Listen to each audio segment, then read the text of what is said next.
amahoro yuzuye twabona muri Yesu kwa data niho gusa asendere amahoro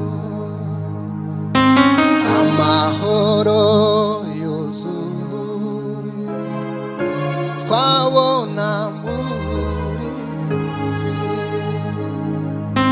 kwa data niho gusa asendere umutima uzatuza we umuco uzaba mwinshi niba dukurikiye inzira y'amasengesho umutima uzatuza we umuco uzaba mwinshi niba dukurikiye inzira y'amasengesho umutima w'umuntu uzi imbere y'Imana ugakomanga ushaka kureba Imana umutima w'umuntu we uzi imbere y'Imana ugakomanga ushaka kureba Imana niba ari umwana muto uzi gusenga Imana we ntabwo azagira ubwoba we azafashwa no gusenga ndetse n'umwana muto uzi gusenga Imana ntabwo azagira ubwoba haleluya azafashwa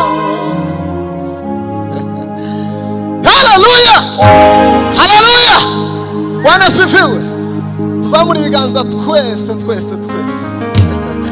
haleluya oh baba ndetse n'umwana muto uzi gusenga Imana we ntabwo azagira ubwoba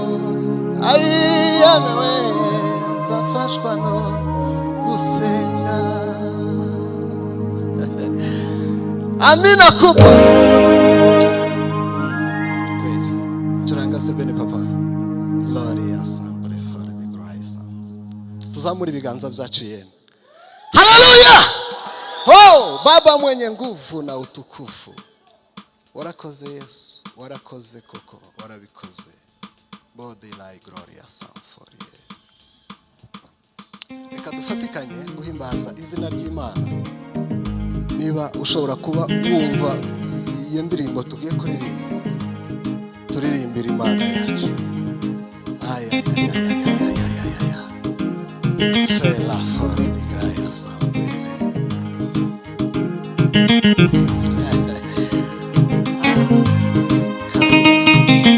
hari indirimbo badusabye reka ariyo dufatikanya twese guhimbaza Imana kandi izina ry'Imana rishimwe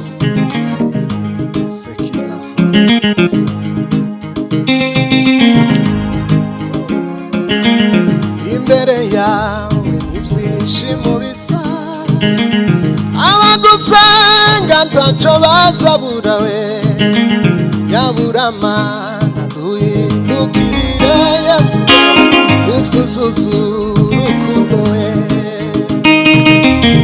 imbere yawe n'ibyishimo bisa wazabura Yesu we nyaburama duhindukirire utwuzuzu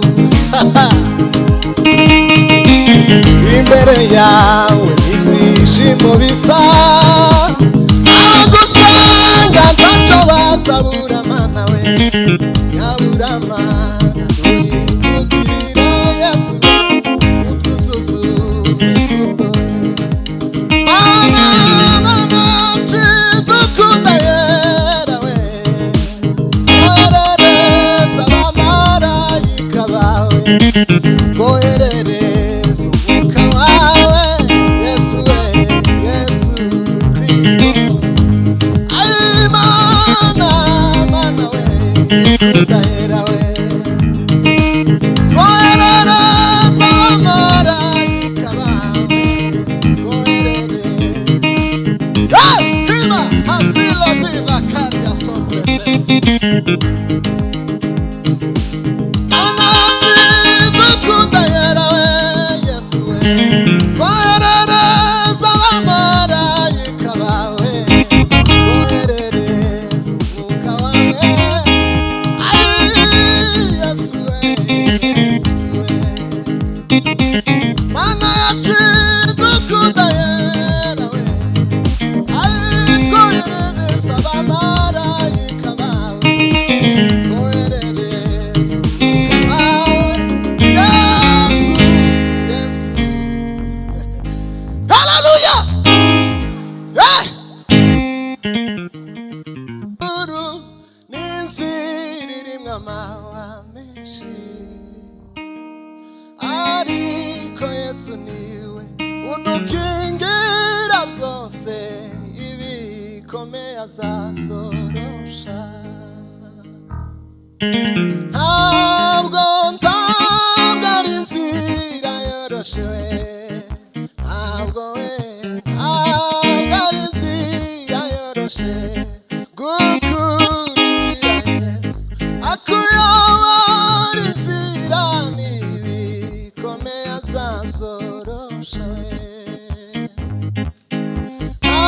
ntabwo ari inzira yoroshe ntabwo ari inzira yoroshe gukurikira Yesu akuyobora inzira n'ibikomeye azazorosha we la zinjia rahisi awe lazio njia rahisi kutembea na Yesu akuongoze safari mazito uyarahisisha we umutima yurushe inzira ikaramba maze ngacogozwa na byinshi nibuka umunsi uzaza kuri twe tuzaruka iteka ryose haleluya amina kubwa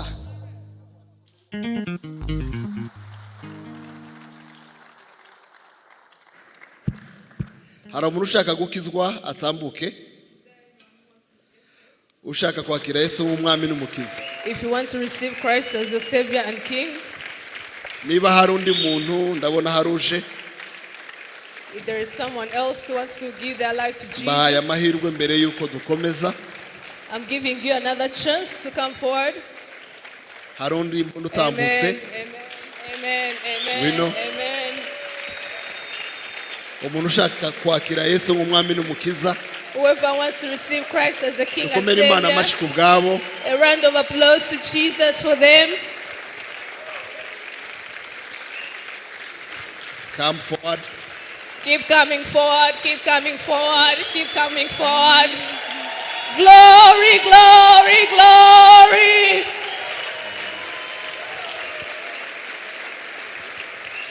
reka batambuke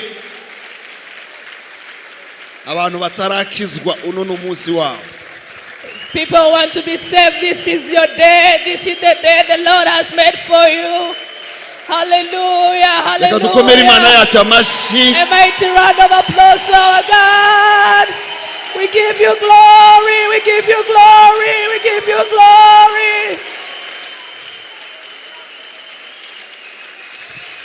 Baracyaza.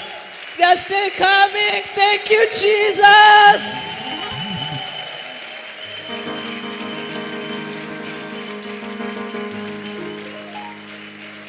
Hari abandi bakiza. We still have more coming. Thank you, Jesus. Glory, glory, glory, glory. Glory, glory, glory, glory, glory.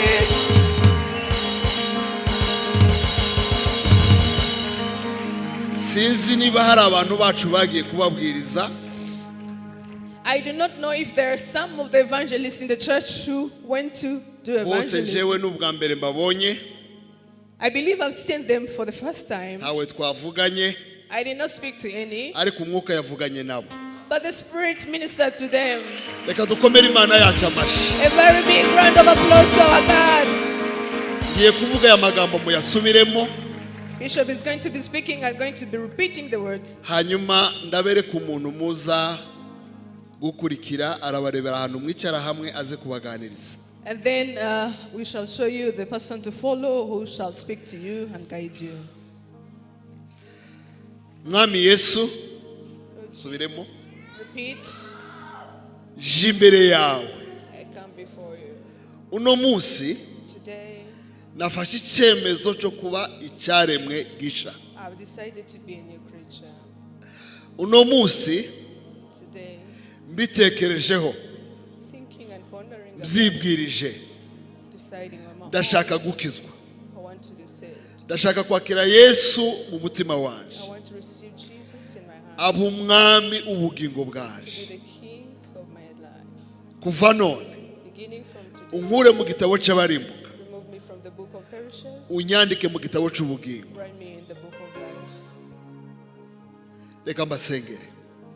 Let me pray for you. Mana aba ni abaje imbere yawe. Lord, these people have come before you. Begereye umusaraba. They have come to the cross. Begereye Kristo wabambwe. They have drawn near to Christ who was crucified. Abambiwe ibyaha byabo, ibyaha byacu. Who was crucified for their sins, for our sins. Ariko begereye Kristo wazutse.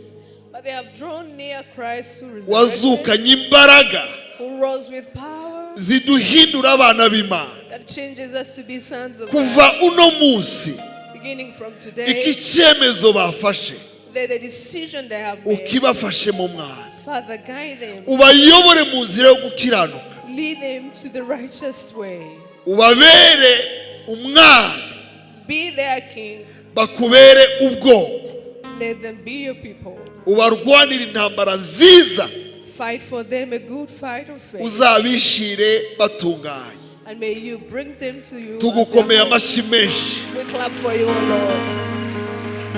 Reka mwegere uriya muntu wambaye jaketi y'icyatsi abicaza ahantu hamwe twese hariya. Mwese muje ruriya ruhande arabashakira intebe hamwe, abandi bamara gusohoka muraza guhura n'umuntu.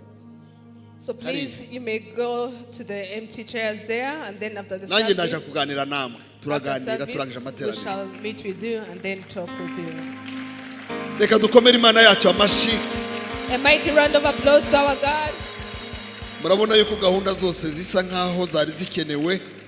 You can see that all programs were needed. Niyo mpamvu zimwe tuzajya tugenda tugabanya iby'Imana nukonkora. Hari ibyo tugomba kujya duhagarika. Ntabwo twokora igisirimba kitarangira, ntabwo twogura indirimbo zitarangira, no kujya duhana umwanya nyine nuko niko bigomba kumera. So godly things are the activities that are happening in the church. There are some that have to restrain and others you have to do because you cannot dance the whole day. Kubera umwanya sinsoma icyanditswe kirekire nagomba gusoma. Because of the time, I will not read the whole passage I had planned to read. Yohana igice cya 4 muve ku murongo wa 1 ugera ku wa 14. It is in the book of John chapter 4 from verses 1 to 14. Ni amakuru y'umusamariyakazi wahuye na Yesu. It is a story of a good Samaritan who encountered Jesus. Nugeri wawe uze kuwasoma. please, when you get home, read the ariko whole passage. ndasoma gusa Matayo 11 But I'm only going to read Matthew chapter 11, umurongo wa 12. verses 12.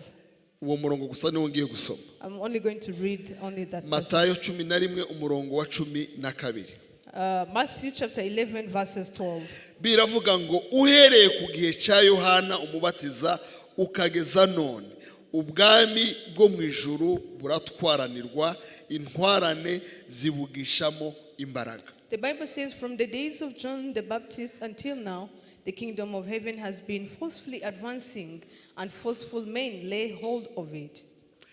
Dufite teme ivuga ngo kongera gusibura amariba. We have a theme that says rebuilding the world. Buri torero rigira message yaryo y'umwaka. Every church has their own theme of the year. Usomye mu gitabo cy'ibyahishuwe amatorero ko ari 7 umwuka yarayagendereye buri torero ari ya message yayo. If you read in the book of the book of Revelation, the Lord ministered to 7 churches and gave them a different message. Kuba dufite teme uyu mwaka ntibivuga ko ari matorero adafite teme, ntibinavuga yuko amateme yabo cyangwa yacu ariyo nziza kuyabo. Biravuga ngo buri torero Imana yari haye message mu gihe runaka. So having our own theme of the year and other churches having their own themes doesn't mean that maybe one of the churches could be having a greater theme than the other, but it only means that the Lord is speaking to the church respectively. Kuva dufite teme y'urusengero cyangwa itorero ntibivuga yuko utogira teme y'umuryango wawe na teme y'ubuzima wawe muri uyu mwaka. Having a theme of the church does not mean or does not stop you from having a theme of your family or your personal life. Iyo dutangiye umwaka ni byiza gusetinga goals ukavuga ngo uyu mwaka ni hayi intego. Ishobora kuba ari intego yo kujya mu materaniro cyane, ishobora kuba ari intego yo gusoma Bibiliya, ishobora kuba ari intego yo gusenga, ishobora kuba ari intego yo kureka ibyaha, ishobora kuba ari intego yo gutandukana n'abantu babi, ishobora kuba iyo ntego wihaye uzayikorereho. So when we begin the year, you have to set the goals. It can be a goal of praying harder. It can be a goal of praying or interceding, departing from bad company. So the goal you have made, please work for it. Abo twaganiriye muri service dushoje twavugaga ijambo rivuga ngo Yesu niwe riba rizima. So for those who were with in the first service, we shared a word that I gave a theme that says that Jesus a living well. Uyu mwanya ndavuga gusa ijambo rimwe rivuga ngo iriba ryawe riragusaba gutwarana. So this time round or in this service, I'm only going to be speaking about that your well needs you to fight for it or to strive for it. Iriba ryawe gira mugenzi ngo riragusaba gutwarana. So please speak to your neighbor or to your fellow, say that suffer the violence of your well. Yohana ari mu bantu nkunda banditse ibintu byiza. John is among the good authors that I love most. Mu nkuru ziwe nkunda ndavuga izi zibiri gusa. So in the stories that I do love, I'm only going to speak these two. Inkuru ya Yesu ahura na Nikodemu. Jesus having an encounter with Nicodemus. Ni inkuru ya Yesu ahura n'umusamariyakazi. And the interview Jesus had with the Samaritan, a good Buri Samaritan. muntu muri abo ngabo afite umwihariko ariko ibyo biganiro birasa nkaho ari bimwe. So everyone has their own particularities, but the other way around, they have the similarities. Umwihariko n'uyu Nikodemu yari umunyedini ndetse umuyobozi. So the first fact, Nicodemus was a Jewish leader. Umugore yari umugore usanzwe udafite inshingano mu idini. And then the good Samaritan was a mere woman who had no activities in the church. Nikodemu yari azwiho nk'umuntu wa moralite yo hejuru. So Nicodemus was a well-known, a moral. He was a man of morals. Uriya mugore yari azwiho imico mibi cyangwa ingeso mbi. And this woman was immoral. Nikodemu yari umuntu wize kandi w'umuyuda. Uriya mugore yari umuntu utarize kandi w'umusamariyakazi umunyamahanga. So Nicodemus was literate and a Jew, but this woman was illiterate and a Gentile. Nikodemu yari umu-orthodox, hanyuma uriya mugore yari umu-heterodox. Baratandukanye. So Nicodemus was an Orthodox, and then the other woman was the other way around. Nikodemu yari influential leader. Uvuga rikijyana uriya mugore yari umugore wo hasi. So Nicodemus was an influential leader, and then this one was just a peasant. Nikodemu yashatse Yesu kubera yuko yamenye uwo ari we, uriya mugore yahuye na Yesu atazi uwo ari we. Nicodemus sought to have an encounter with Jesus because he had heard of him, but this woman, it was a coincidence to meet Jesus. Nikodemu yashatse Yesu nijoro, uriya mugore yahuye na Yesu ku manywa y'ihangu saa sita. Nicodemus sought Jesus and had an encounter during night time, but this woman had an encounter at noontime. Nikodemu yaganiye na Yesu atuje, harimo n'ubwenge n'ibibazo bituje. Uriya mugore yaganiye na Yesu ahubuka, harimo n'amarangamutima. Now Nicodemus was speaking to Jesus in a humble way, full of humility, full of wisdom, but this woman was quick to answer and ask curious questions. Yesu ahuye na Nikodemu yamubwiye ijambo rimwe rikomeye ryahinduye ikiganiro cyabo. Aramubwira ngo ugomba kuvuka ubwa kabiri. Ariko ahuye n'uriya mugore aramubwira ngo ni njye mazi y'ubugingo. So when Jesus had an interview with Nicodemus, he told him that you have to be born you have to be born again. But when Jesus met the Good Samaritan, he said that I am the living water. You have to get water. Urebye ayo magambo yombi yababwiye afite ubutumwa bumwe, ni metaphor y'amagambo ya contenu imwe. Umwe yamuganirije mu rurimi yumva, undi amubwira mu rurimi rujyanye n'ibihe yararimo. So when you see these two messages, they are the same messages, but were transmitted in two different ways, basing on the seasons a person was in. Icyo nkundira Yesu ni kingiki. What I love Jesus, aganira n'abantu bose, he speaks to everyone, akababwira mu mvugo bumva. and then he speaks them to the language they Iyo ahuye understand. n'abarobyi, When he meets the ababwira mu fishermen, mvugo y'abarobyi. he tells them that he Iyo fished ahuye them. n'abashumba, When he meets the ababwira ngubwira bungeri. he tells them he's going to Iyo make ahuye them shepherds. n'abahinzi, When he meets the farmers, ababwira iby'imitini. he tells them about the fish. Iyo ahuye n'abize, When he meets the ababwira literate, iby'amagezi, iby'ubwenge. he tells them the things of wisdom. Yesu Jesus, niwe ukeneye he is the one you kandi need. arashaka kuvugana nawe. And he wants to minister to you. Urwego waba uriho rwose, Whichever level you're at, Yesu agufitiye ubutumwa. Jesus has a message for you. Ibihe waba unyuramo byose, In whatever situation you're going Yesu through, agufitiye ubutumwa. Jesus has a message for you. Ijambo ry'Imana riravuga ngo The word of God says yaje gushaka he came to look icyari cyarazimiye. what was lost. Wewe naje, You and me. afite ubutumwa He has a message. kuzimizi. He has a message that he's Niwe written. riba, He is the well. niwe riba rizima. He is the living well. Aganira n'uriya mugore, When he was ministering to the woman, yaramubwiye ngo umaze iminsi he said that you have spent days uza kuvoma hano, coming to fetch water, ariko ayo mazi ntiyakumaze inyota. but you did not quench your thirst. Iyo umenya uwo muvugana, If I had known the one ukamenya uwo ari we, and you get to know who he ukamenya is, imbaraga z'Imana ziri kumwe nawe, you get to know the power of God that is wari with him, kumusaba you would ask akaguha amazi y'ubugingo. him to give you the living waters. Yesu ajya atanga amazi y'ubugingo. Jesus gives the living waters. Ntabwo ari umugabo usanzwe. He's not a common man. Hallelujah!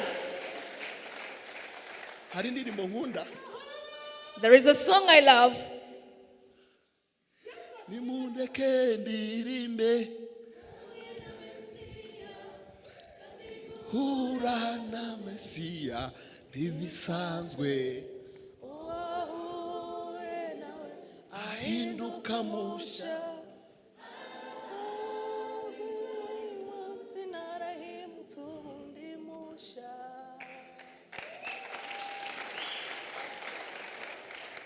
Iyo uhuye na Mesiya, When you encounter with Messiah, ubuzima bujya buhinduka, your life changes. amateka ajya ahinduka, Your history changes. imiryango ijya ihinduka, The families change. abaturanyi bajya babimenya, The neighbors get to indirimbo know. ijya ihinduka, Even the character changes. imyambarire ijya ihinduka, The dress code changes. imivugire ijya ihinduka, The way you speak inshuti changes. zijya zihinduka. Friends do change. Ikibazo dufite, The challenge we have, abantu ntibahuye na Yesu. people have not encountered Jesus. Icyampa I wish ukagera ku iriba. you get to the well. Abantu benshi Many people, batinze ku iriba rya Yakobo. they are dwelling much of the time at the well of Uyu Jacob. mwaka This year, uve ku iriba rya Yakobo leave the well of Jacob. ugera ku iriba rya Get to Yesu. the well of Jesus.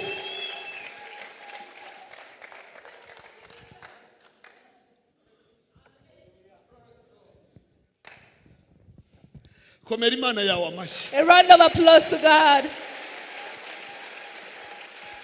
Ndimo ndavuga ngo iriba ryawe I am speaking that your well, riragusaba gutwarana. you need to be violent.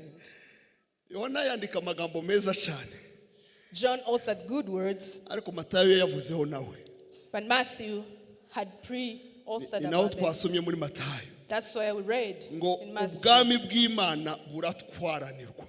The kingdom of God suffers the Aya violent. ni amakuru Yesu yavuze.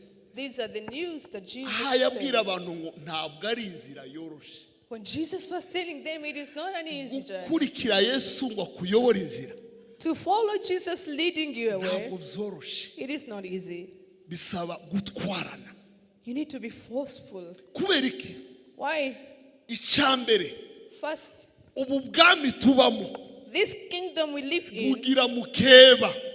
it has the concubine. Haba ubundi bwami bwa mukeba. There is another kingdom of a concubine.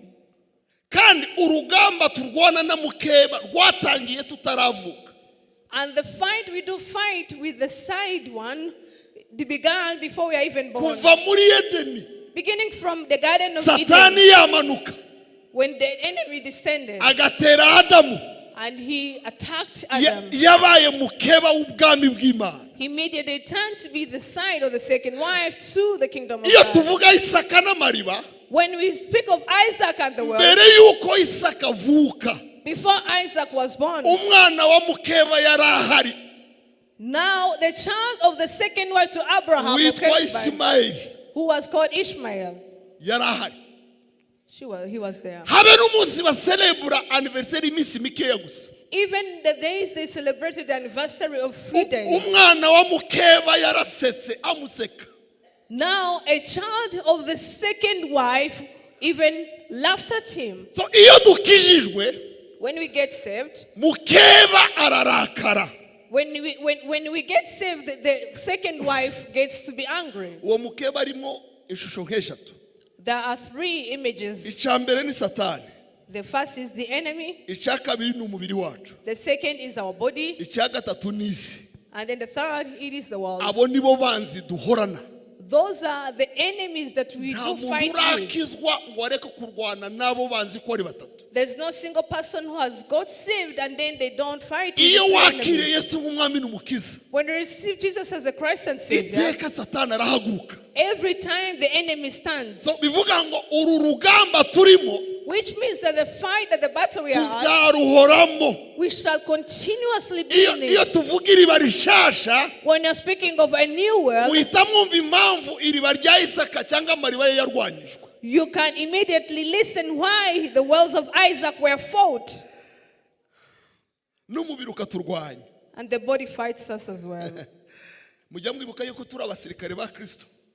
Do you remember that we are soldiers of Christ? Kandi umusirikare ahura n'ibintu bitatu mu buzima. And the soldier meets 3 things in his life. Icyambere ahura nacyo kiruhanya ni training yiwe. The first thing, it is the training. Icya kabiri ni amategeko amugenga, discipline ikomeye. And then the second is the discipline he has to Icya abide with. gatatu ahora ku rugamba. And then thirdly, he is always at the Niyo battle. twebwe turi mu mahoro, Even when we are at peace, abasirikare ntibasinzira nk'abari mu mahoro. the soldiers do not sleep as if they are in peace. Iyo twinjiye mu byumba byacu turyana, When we enter into our room sleeping, nibo baba bari ku muhanda nubwo turi mu mahoro. they are at the roadside guarding us, though we are in the times of Turi peace. abasirikare ba Kristo. So we are the soldiers of So Christ, bivuga ngo duhora ku rugamba. which means we are always at the Ndimo battle. navuga ngo iriba rirarwanywa. I'm saying that your world has to be fought. Niyo mpamvu risaba ko dutwarana. That's why you have to be violent. Reka mvuge aya magambo makeya. Let me speak a few words. Kugira ngo wumve ubuzima bw'umusamariyakazi, For you to understand the life of a Samaritan, ugomba kubanza kumva geography nkeya. you have to listen to understand the geographic Hari area. imijyi itatu. There are 3 cities. Hari umujyi w'amajyaruguru witwa Igalilaya. There is the northern city called Galilee, Hakaba n'umujyi w'amajyepfo witwa Yudeya. and then there is southern city called Judea, Hakaba n'umujyi wo hagati witwa Samariya. And then there is a central city called Samaria. abava amajyaruguru i galilaya bajya yudeya So for those who were traveling from Galilee to bagombaga Judea, kunyura i samariya hagati they had to cross in the middle of Samaria. ariko kubera umubano wabo But because of their relationship, samariya habaye ahantu h'ivanga so Samaria was a mixed up area. habaye ahantu abayuda bashakanye na This was a place whereby the Judeans and the Galileans were traveling and going through. bashakanye n'abanyagalilaya n'abanyamahanga naho babaga. So the intermarriages that happened, these marriages used to reside in the city of Samaria. kubera iyo mpamvu haba kubanena So now they had no dealing with the Samaritans. nta muntu wajyaga i yudeya avuye i galilaya wanyuragayo So there is no person who traveled to Judea coming from Galilee that would pass through Samaria. yarakonturunaga akanyura hirya kugeza ageze aho agiye Rather, they would go around the city until they reached the ariko destination. yesu aje But when Jesus came, azana andi matwara Jesus came with another policy. azana reconciliation Jesus brought azana reconciliation. ubumwe n'ubwiyunge Jesus brought reconciliation. azaje gushaka izazimiye He came to look for this lost one. azazanye guhuza abantu He came to unite people bibiliya again. iravuga ngo yiyumvamo The Bible says that he had in him. bagomba kunyura i samariya He felt to go to ariko Samaria. yagiye afite intego But he went having a purpose. hari umuntu yari agiye gushaka There is a person he was seeking. hari impamvu nkenye There are like 4 reasons zigaragaza yuko yesu atagombaga kuvugana n'uriya mugore that show or signify that Jesus had no deal to deal with that impamvu woman. ya mbere The first reason, ntibyari byemewe it was not ko acceptable. umugabo avugana n'umugore wundi mu ruhame So it was not acceptable for a man to speak with someone's wife in a public place. ku manywa y'ihangu ahantu hagaragara During daytime in a public place. icya kabiri Second, uriya mugore that woman yari umusamariyakazi was a Samaritan. ntibyari byemewe ko umuyuda avugana n'umusamariya It was prohibited for a Jew to communicate to a Samaritan. icya gatatu Third, uriya mugore yari umunyabyaha that lady was immoral. ntibyari byemewe yuko umukiranutsi avugana n'umunyabyaha muri icyo gihe It was prohibited for a clean person to minister or to speak to an niyo immoral bajyaga person. gusenga baritandukanyaga abafariseri bakavuga ngo ntitumeze nk'abandi twebwe tujya twiyiziza inshuro twebwe tujya dutanga icacumi ntutwegeranye n'aba bana Even by the time of congregating and being in the church, the Pharisees would say, we are not like you, we have to separate ourselves. ariko misiyo yazanye yesu ni imwe But the mission that brought Jesus is this. biravuga ngo yaje gushaka icyari cyarazimiye It says that he came to seek for the lost. yiyumvamo kunyura i samariya kugira ngo ahure n'uriya mugore He had to go through Samaria so that he may meet that man. iteka iriba ryacu So most oftenly our world, ridusaba kurenga amabariyeri it needs us to go extra barriers. hari imbago tugomba kurenga niba dushaka kubona iriba ryacu There's some embargoes we have to skip so that we may get to our well. guhura na yesu bigira ikiguzi So having an encounter with Jesus has a cost. umunsi baritimayo mwene timayo bamubwira ngo yesu aratambuka The day Bartimaeus was told that Jesus is passing, yaravuze ngo mwene dawidi ngirira neza he said that, Son of David, have mercy on me. imbogamizi ya mbere yabaye abantu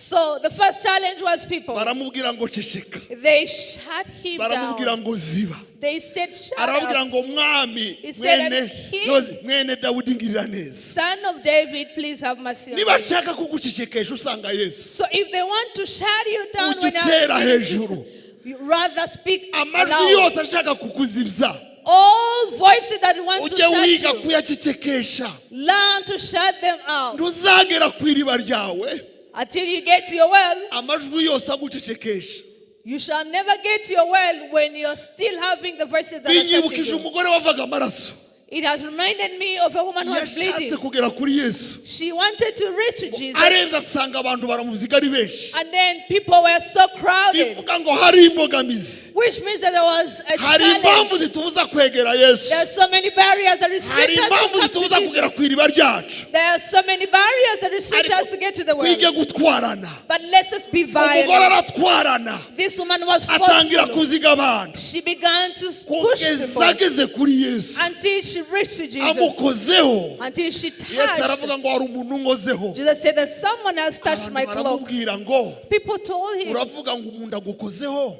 how are you saying a man has touched you? ibihumbi by'abantu bikuziganiraho, While thousands of people are hari surrounding you, abaziganaga, there are people who are ariko hari violent. uwatwaranaga, There are so many who are hari violent. abantu benshi babyigana. There are so many people who are pushing. Ugomba gutwarana. You have also to be Hari among abantu them. benshi basanga Yesu, There are so many people who are going ariko to hari Jesus, bakeya bakora kuri Yesu. but only a few touch the cloak. Umwe mu bakora kuri Yesu. Be among for those who touch the Uyu cloak.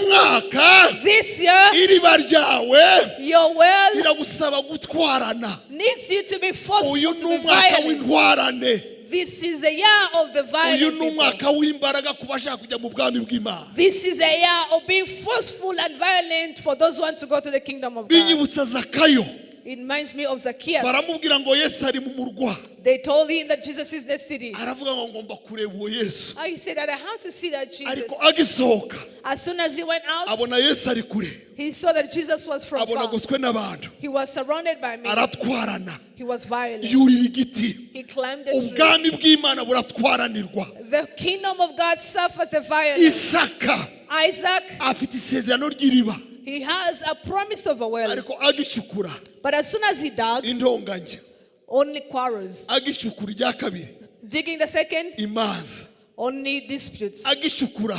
Digging the third Nagira ngo time, nkubwire ngo iriba ryawe I want to tell you that your well, riragusaba gutwarana. it needs you to be forceful. Amasengesho yawe Your prayers, aragusaba gutwarana. you need to be violent Iyo in them. duhagaze mu muhamagaro, When you are standing in the nibwo calling, Satani ahagurukana intambara. that's where the enemy rises with the Tubishyire mu buzima battles. busanzwe. Let's put it in the normal life. Uzagambirire kujena, Please purpose to fast. uvuge ngo ngiye kwiriza. Purpose to fast. Dore ikintu kizakubaho kijya kimbaho. This is what will happen to you and it Saa happens to me. 11 utangira kwayura za mu gitondo. 5 a.m. we begin to yawn. Zarantangaje. It really surprises Madamu me. arabizi. My wife knows it. 90% y'umwaka 90% of the year. ni iminsi nza nsohoka nkava mu rugo nkagenda ntamubwiye ntanyoye n'amazi. These are the days that I walk out of my home without telling her a word, Ariko without iyo even taking twafashe food. 40 But when we take 40 days kugira ngo nzasohoke mu nzu, for me to get out the home, ufunga umukandara ntufate. I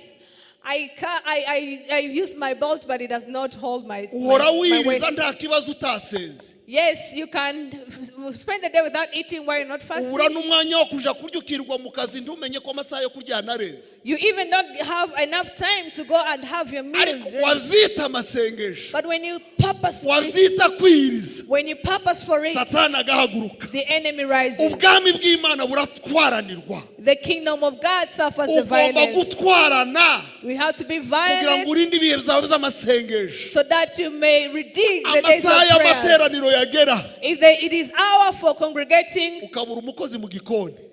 you don't have a maid in the kitchen. Ubwo twaraboroheje ni kuri Zoom. So now it is easier, it is on Zoom. Ushobora gushyiraho telefone yawe ugakurikira uhaye uteka. You can even switch on, get into the Zoom meeting, and then you continue preparing the food. Ukuvuga ngo gahunda zose z'Imana zirwanwa mu buryo budasubirwaho ku buryo wibaza ngo ni ukubera iki nuko ziri mu mugisha.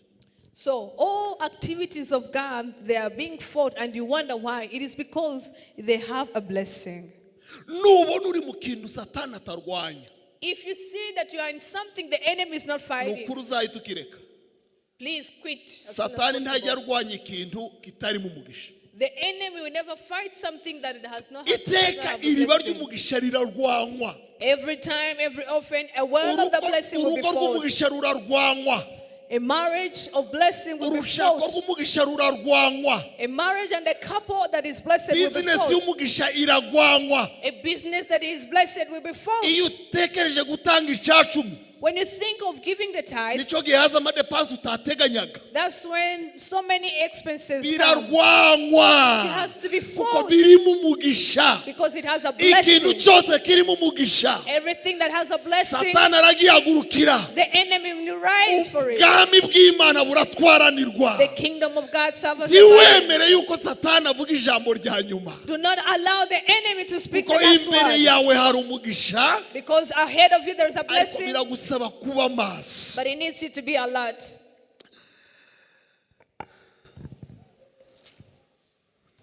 sinshaka kurenza wa mwanya nasabye.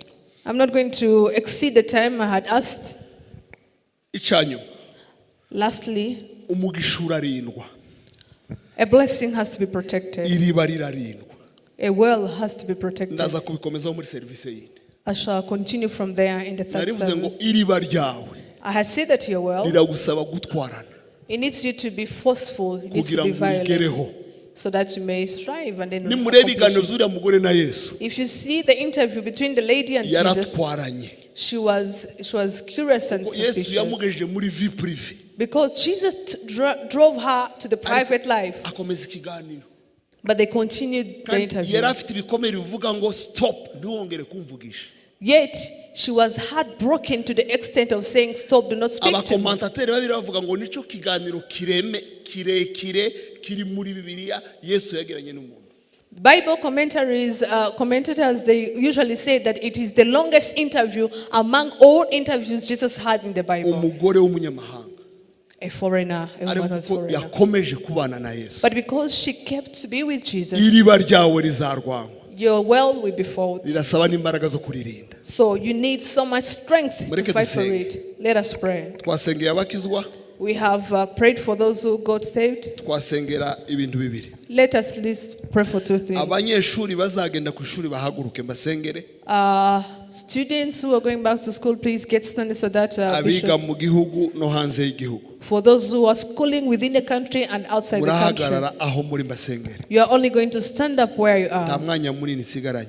We are only remaining niba with uzi ngo uri you. umunyeshuri uzajya mu ishuri muri iki cyumweru, So students who are studying from within the haguruka aho uri country, tugusengere. please get standing and ariko pray for you. agakiza kawe But your salvation, aho ugiye ukarindire no ku ishuri. please continue to guard your salvation even where you're going Mana to gushima school. kubera aba bana, Lord, I do thank you for these niwe wakinguye children. amarembo y'amashuri yabo. You opened the doors of their education. uri Imana yabo, You are their God. bari mu rugo uri Imana yabo, As they're in their homes, you are the bari ku God. ishuri uri Imana yabo, While they're at school, you're still muri the gahunda God. zose uri Imana yabo. In all their programs, you are the God. ababyeyi babo Their parents n'abasponsazi babo and their sponsors, bashatse ubushobozi bwo kubajana ku ishuri, they looked for ways to take them to ariko school, ntibashobora kubaheza ubwenge bwo kuryiga, but they cannot give them the wisdom ntibashobora to kubaha study. n'imbaraga zo kubarindira hariya. They cannot even get the power and the strength benshi to protect them. barasitiraguringa no kubona n'ubushobozi bwo kubishurira. Many of them, they're still struggling to get the means. ibyo bibazo byose tubihurije hamwe, Father, we all bring the challenges turasenga together. ngo utange ubushobozi, We pray that you may give them. abatarabona ubushobozi bwo kohereza abana ku ishuri babubone, Those who have not yet got the means, please provide for utange them. ubwenge n'ubumenyi, Father, give them knowledge and wisdom. abana aho bazaba biga baguke, Wherever the children will be schooling from, batsinde to be neza, bibe expanded. ibyishimo by'imiryango yabo. Let them excel, and this becomes a icya blessing. gatatu uzahabarindire,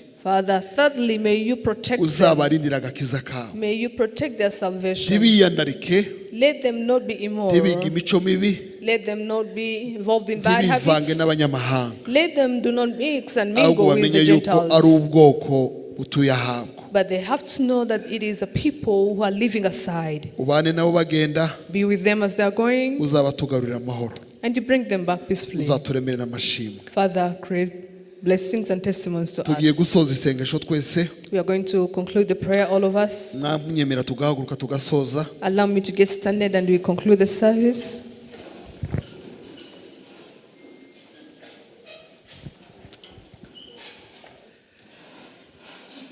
Mana turagushima, Lord, we do thank you. twumvise ko tugomba gutwarana.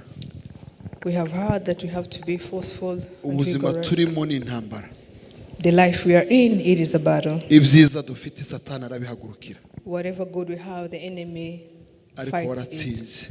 But you conquered. iriba ryacu mwami our well, O God. turasaba yuko uri tugezaho, We pray that you may bring us to it. turasaba yuko uri turindira. Father, protect it. Ndabizi neza yuko dufite umugisha muri uyu mwaka.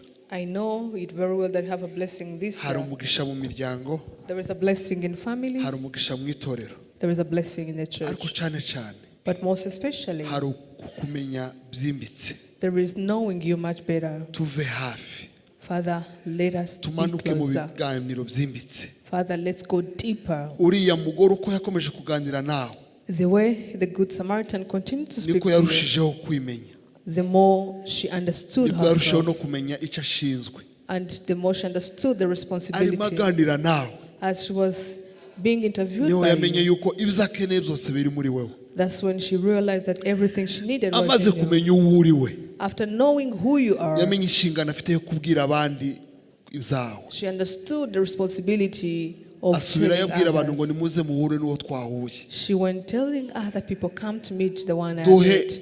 kubaka umubano Father, give us to build a kugira ngo relationship dukuremo icyo dushyira abandi. so that we may gain what we take to others. Ndagushima ko kuri Imana yacu. I thank you that you are a God.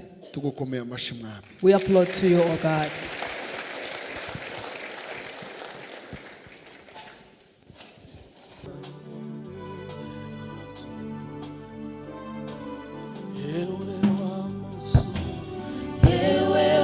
Musozi muremure we ubona wakora iki imbere ya Zerubabeli uzahinduka kuba ikibaya. Yewe wa musozi muremure we ubona wakora iki imbere ya Zerubabeli uzahinduka kuba ikibaya. Ababibabarira tuzabona umusaruro wabyo. Nidutura imiba tuzanezerwa tubonye ibyo twabize. Ababibabarira tuzabona umusaruro wabyo.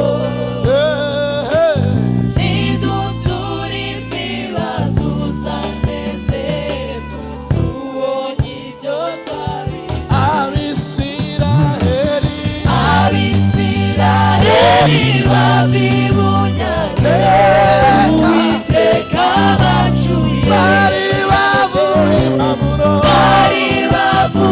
i Babuloni bose bameze nk'abaroni. Ico gihe mu kanwa ka